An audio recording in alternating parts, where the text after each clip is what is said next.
வணக்கம். திசைகளின் 10 மணி செய்திகள். இலக்கவியல் மேம்பாட்டு திட்டங்களின் மலேசியா இந்தியாவுடனான ஒத்துழைப்பு வலுப்பெறும். அமைச்சர் கோவிந்த் சிங் நம்பிக்கை. இந்தியா ஒடிசாவில் ஜனவரி 8ஆம் தேதி தொடங்கி 10ஆம் தேதி வரை 3 நாட்களுக்கு நடைபெறவிருக்கும் 18வது பிரவாசி பாரதிய திவாஸ் மாநாட்டில் இலக்கவியல் அமைச்சர் கோவிந்த் சிங் தியோ கலந்து கொள்ளவிருக்கிறார். ஒடிசா மாநிலத்தின் தலைநகரான புவனேஸ்வரில் உலகளாவிய புலம்பெயர்ந்த இந்தியர்களுக்காக நடைபெறும் பிரவாசி மாநாட்டில் இந்திய தலைவர்களும் அறிஞர்களும் பங்கேற்கவிருக்கின்றனர். உலகெங்கும் பரவி கிடக்கும் இந்தியர்களை இந்த மாநாடு ஒன்றிணைப்பதோடு இந்திய அரசாங்கத்தோடு இணக்கத்தை ஏற்படுத்துகிறது. மலேசியாவில் இலக்கவியல் அமைச்சு புதிதான ஓர் அமைச்சானாலும் இந்தியாவோடு இலக்கவியல் துறை சார்ந்த முன்னெடுப்புகளில் மலேசியா கைகோர்க்க தாம் பேச்சுவார்த்தை நடத்தவிருப்பதாக கோவிந்த் சிங் தெரிவித்தார். தம்முடைய இந்த பயணம் மலேசியா இந்தியா இடையே MIDC எனப்படும் டிஜிட்டல் கவுன்சில் அமைப்பை வலுப்படுத்தும் என எதிர்பார்க்கப்படுகிறது. இதன் வழி இருதரப்பு இலக்கவியல் வர்த்தகம், தொழில்நுட்ப பரிமாற்றம் மற்றும் இரு நாடுகளுக்கும் இடையே உள்ள தொழில்நுட்ப வல்லுநர்களின் ஆற்றலை அதிகரிக்கும். அறிவியல் தொழில்நுட்பத் துறையில் இந்தியா முன்னோடி நாடுகளில் ஒன்று. தற்போது நமது நாடு தெற்கிழக்காசியாவின் இலக்கவியல் மேம்பாட்டு மையமாக உருவாகியிருக்கும் நிலையில் பல நாட்டு தொழில்நுட்ப ஜாம்பவான்கள் நமது நாட்டில் தொடர்ச்சியாக முதலீடு செய்ய முனைகின்றன. இது வேலைவாய்ப்புகளை அதிகரிப்பதோடு நாட்டின் பொருளாதாரத்தை மேம்படுத்தும் என்று இன்று நடைபெற்ற செய்தியாளர்கள் கூட்டத்தில் அமைச்சர் கோவிந்த் சிங் இதனை தெரிவித்தார். The idea, of course, will be to go to India to seek this collaboration. We are going to set up the MIDC. We have the Malaysian side that is ready. We hope to engage with the Indian side. We also have the National AI Office. We also understand how digital transformation will change things. And I think ultimately what is important is for us to recognize the strength in this kind of collaboration. இது இந்தியாவிற்கு தனது 2வது அதிகாரப்பூர்வ பயணமாகும். கடந்த வருடம் பிரதமர் Datuk Seri Anwar இப்ராஹிமோடு அதிகாரப்பூர்வ பயணம் மேற்கொண்ட போது மலேசியா இந்தியாவிற்கும் இடையே உடன்படிக்கை ஒப்பந்தங்கள் கையெழுத்தாகின. அப்போது இந்தியாவின் பெரும் தொழில்நுட்ப நிறுவனங்களையும் இலக்கவியல் துறைசார் வல்லுநர்களையும் சந்திக்கும் வாய்ப்பு கிட்டியதாக கோவிந்த் சிங் குறிப்பிட்டார். பேரா அயர்தாவார் தோட்ட தமிழ் பள்ளி கட்டடம் இன்று தீப்பிடித்துக் கொண்டது.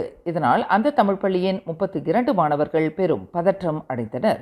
இந்த தீச்சம்பவம் குறித்து காலை 11:52 மணியளவில் தாங்கள் அவசர அழைப்பை பெற்றதாக அயர்தாவார் தீயணைப்பு நிலைய அதிகாரி தெரிவித்தார். பள்ளியின் 3 வகுப்பறைகள், ஒரு அறிவியல் கூடம், பள்ளி தளவாட கிடங்கு மற்றும் சிற்றுண்டி சாலை ஆகியவை தீயில் அழிந்ததாக அவர் குறிப்பிட்டார். எனினும் எந்தவொரு உயிர் சேதமும் ஏற்படவில்லை. அனைத்து மாணவர்களும் அவசரமாக பாதுகாப்பாக வெளியேற்றப்பட்டனர் என்று பேரா மாநில தீயணைப்பு மீட்பு படை உதவி இயக்குனர் சபரோட்ஸி நூர் அஹ்மத் தெரிவித்தார். லஞ்ச ஊழல் தொடர்பில் புகார் கிடைத்த 24 மணி நேரத்திற்குள் நடவடிக்கை எடுக்கப்படும் என்று மலேசிய ஊழல் தடுப்பு ஆணையத்தின் தலைமை ஆணையர் தம்சி அசாம்பாக்கி தெரிவித்தார். புகார் அளித்தவர் SPRM நடவடிக்கையின் தன்மை குறித்து புகார் அளித்த தேதியிலிருந்து 28 நாட்களுக்குள் அறிந்து கொள்ள முடியும் என்று அசாம்பாக்கி விளக்கினார்.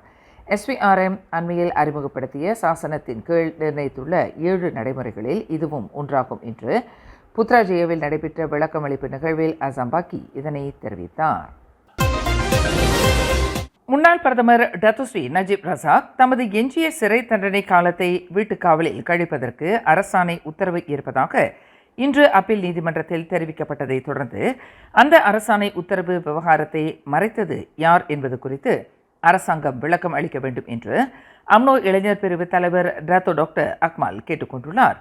நஜீப்பின் சிறை தண்டனை காலத்தையும் அபராத தொகையையும் குறைப்பது தொடர்பில் 2 கடிதங்கள் உள்ளதாக அண்மையில் உள்துறை அமைச்சர் டத்துஸ்ரீ சைஃபுடின் நசுத்யோன் இஸ்மாயில் தெரிவித்திருந்தார். ஆனால் அரசாணை உத்தரவு குறித்து அவர் விளக்கவில்லை என்று அக்மால் குறிப்பிட்டார். அரசாணை உத்தரவு விவகாரத்தை மறைப்பதற்கு யார் பொறுப்புதாரி என்பதை அரசாங்கம் விளக்கம் அளிக்க வேண்டும் என்று அக்மால் கேட்டுக்கொண்டார்.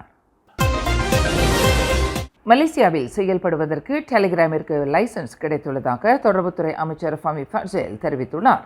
வீசாட்டிற்கு டென்சன் நிறுவனத்திற்கும் டிக்டாக்கிற்கு பைட் டான்ஸ் நிறுவனத்திற்கும் அடுத்து தற்போது டெலிகிராமிற்கு உரிமம் வழங்கப்பட்டுள்ளதாக ஃபமி விளக்கினார். இதன் மூலம் சமூக வலைதளங்களின் சேவையை வழங்கும் 3வது நிறுவனமாக டெலிகிராம் ஏற்றுக்கொள்ளப்பட்டுள்ளதாக அவர் குறிப்பிட்டார். குala Selangor ஜலான் பசார் பாசிர் பெனாம்பாங்கில் 3 வாகனங்கள் தீப்பிடித்துக் கொண்டதில் 4 காயமுற்றனர். இதர 3 உயிர் தப்பினர். இன்று பிற்பகல் 2:19 மணி அளவில் நிகழ்ந்த இச்சம்பவத்தில் செம்பனை எண்ணெயை ஏற்றி வந்த லாரி, ஒரு டொயோட்டா அல்ஃபாட் வாகனம் மற்றும் ஒரு புரோட்டான் சாகா கார் ஆகியவை சம்பந்தப்பட்டிருந்ததாக சிலாங்கூர் தீயணைப்பு மீட்புப் படை உதவி இயக்குநர் முக்லிஸ் முக்தார் தெரிவித்தார். இவ்விபத்தில் 37 வயது லாரி ஓட்டுநர், 68 வயது புரோட்டான் சாகா காரை செலுத்தியவர் தஞ்சோங் காராங் மருத்துவமனையில் அனுமதிக்கப்பட்ட வேளையில் இதர 2 வெளி நோயாளிகளாக சிகிச்சை பெற்றுள்ளதாக முக்லிஸ் முக்தார் குறிப்பிட்டார். சிங்கப்பூர் பிரதமர் லாரன்ஸ் வாங் மலேசியாவிற்கு 2 நாள் அதிகாரத்துவ வருகை மேற்கொண்டு கோலாலம்பூர் வந்து சேர்த்துள்ளார். சிங்கப்பூர் பிரதமரும் அவரின் தலைமையிலான பேராளர்கள் குழுவினரும் இன்று மாலை 6:15 மணி அளவில் வர்த்தக சேவை விமானத்தின் மூலம் கோலாலம்பூர் அனைத்துலக விமான நிலையத்தை வந்தடைந்தனர். விமான நிலையத்தில் புங்கராயா வளாகத்தில் சிங்கப்பூர் பிரதமருக்கு கேப்டன் இஸ்கண்டர் ஜுல்கர்னைன் டோஆ ஹசான் தலைமையில் அரச பட்டாளத்தின் 1வது பிரிவு வீரர்கள் மரியாதை அணிவகுப்பை வழங்கினர். தமது துணைவியார் லூ ஜி லூயுடன் வருகை புரிந்துள்ள சிங்கப்பூர் பிரதமரை உயர்கல்வி அமைச்சர் டத்துஸ்ரீ டாக்டர் ஜம்ரி அப்துல் காதேர் வரவேற்றார். கடந்த ஆண்டு மே 15ஆம் தேதி சிங்கப்பூர் பிரதமராக பொறுப்பேற்றது முதல் லாரன்ஸ் வாங் மலேசியாவிற்கு மேற்கொண்டுள்ள 2வது வருகை இதுவாகும். நிலச்சரிவு சம்பவத்தினால் மூடப்பட்ட கேமரன் மலை கம்புங் ராஜா ஜலான் பசார் பத்து 59 சாலை இன்று மதியம் 12 மணி அளவில் அனைத்து வாகனங்களுக்கும் மீண்டும் திறக்கப்பட்டுள்ளது. இன்று அதிகாலை 2:45 மணி அளவில் நிகழ்ந்த நிலச்சரிவினால் மண்ணும் பாறைகளும் மரங்களும் சாலையில் விழுந்து மலை போல் குவிந்து கிடந்ததால் போக்குவரத்திற்கு பெரும் இடையூற்றை ஏற்படுத்தியதாக கேமரன் மலை மாவட்ட போலீஸ் தலைவர் அஸ்ரி ராம்லி தெரிவித்தார். இதேபோன்று தனாராத்தாவிற்கு செல்லும் ஜலான் உத்தாமா ரிங்லெட் சாலையின் 33வது மைலிலும் நிலச்சரிவு ஏற்பட்டதாக அவர் குறிப்பிட்டார்.